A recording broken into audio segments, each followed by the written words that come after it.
Here we go.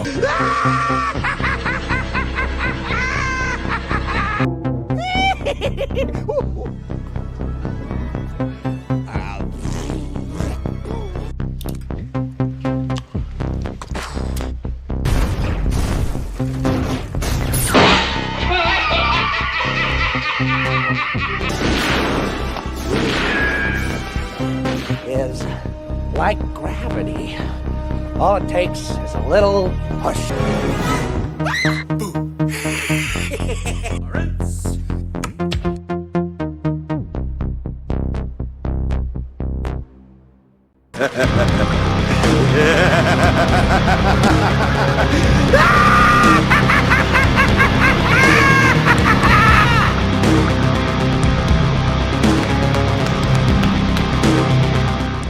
What's up, guys? How you doing? Welcome back to the channel. Glad you stopped by. And if you're brand new, welcome. Grab a seat, stay a while, but do me a couple favors first. Go down and hit that subscribe button.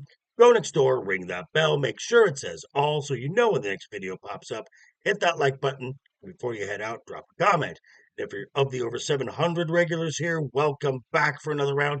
I ask that you also hit that like button. Before you leave, drop a comment, because YouTube does love those comments. And of course, share this video out on all social media. Instagram, X, socials are down below in the description. Also, check out that Joker Voice merch store. Okay, as we touched on last week on Wednesday Night is Overbooked, episode 67. If you haven't watched it yet, you should go back. It's good stuff there and watch it. This was one of the busiest weekends in professional wrestling. Now, the WWE invaded Atlanta with their Evolution show on Sunday, but also running two shows the day before. We had NXT's Great American Bash and Saturday night's main event, the third of these shows this year. But Saturday is interesting as both shows were running while rival promotion AEW was hosting their biggest show of the year, All In.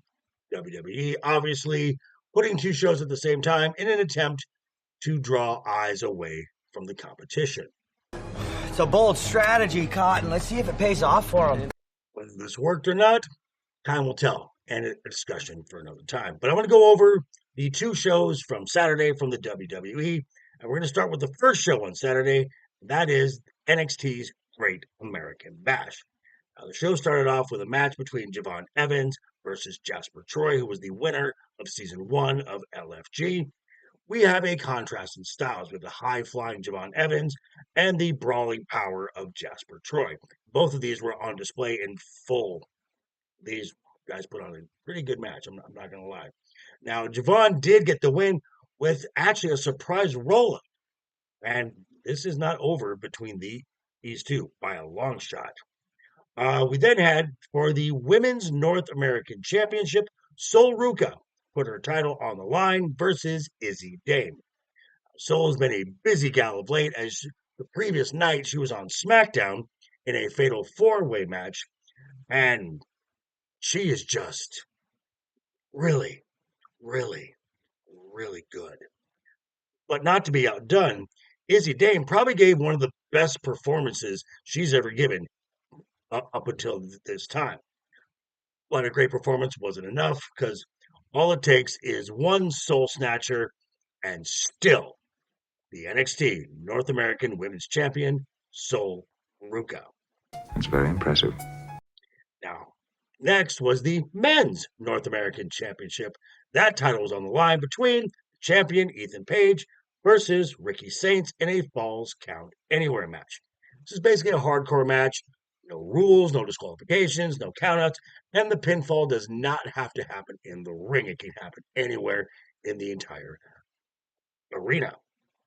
Now, this match went into the production area where they ran into a despondent Jasper Troy, who got himself involved temporarily, and ended when Ethan Page threw Ricky from the stage area through a table onto the floor. About a good 7 to 8 feet drop there. He got the cover, 1, 2, 3, and still champion Ethan Page. It was a very good match, which I'm sure both these guys will be feeling it for a few days to come.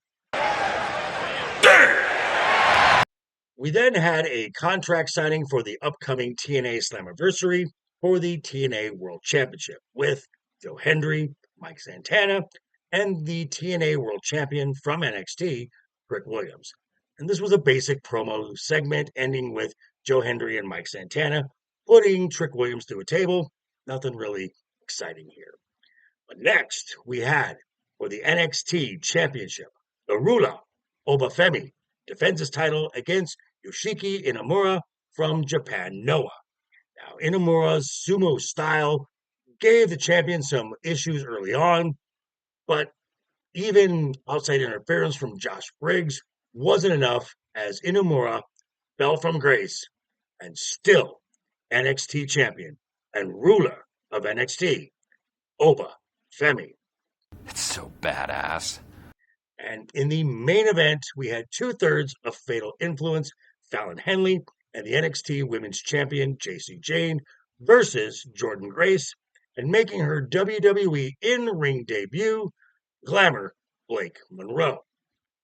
And come on, this was never in doubt. I mean, Jasmine Nix did interfere on the outside, but that was nullified pretty quickly from a cameo from TNA Knockouts champion Masha Slamovich. Jordan and Blake pick up the win, with Blake hitting a snap DDT and covering JC Jane, the champion. Perhaps a little bit of foreshadowing? Duh. Whew, if you thought that was enough, we're not done. Oh no, we still have Saturday night's main event. Now, the show kicked off with Randy Orton versus Drew McIntyre. Randy Orton had recording artist Jelly Roll in his corner. Drew McIntyre had Logan Paul in his corner.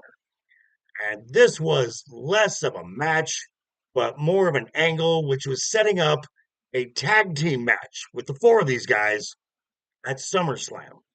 But why? I wish I knew. Don't ask me.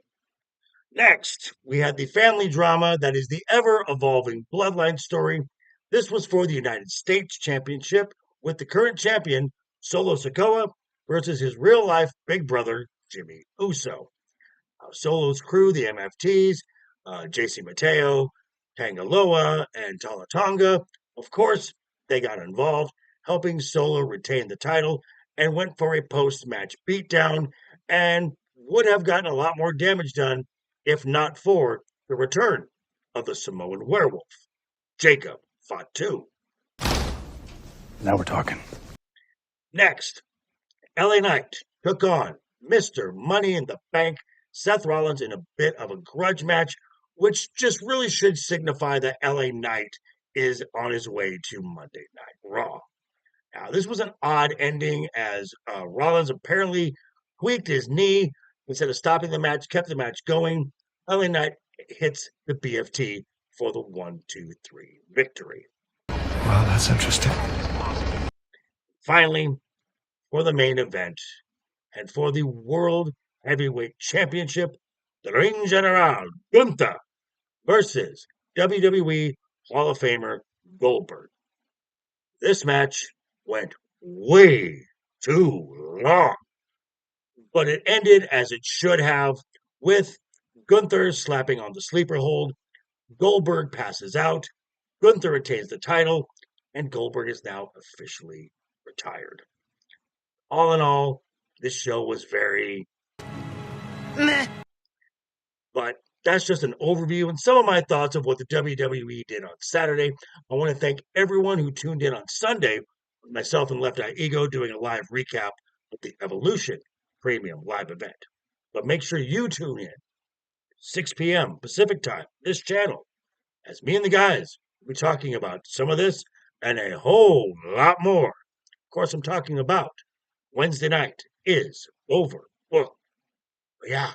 Thanks for stopping by, folks. Again, quick reminder before you head out the door, hit that subscribe button, ring that bell. If you like the video, give it a thumbs up. If you didn't like the video, hey, thanks for sticking around this long. I appreciate it.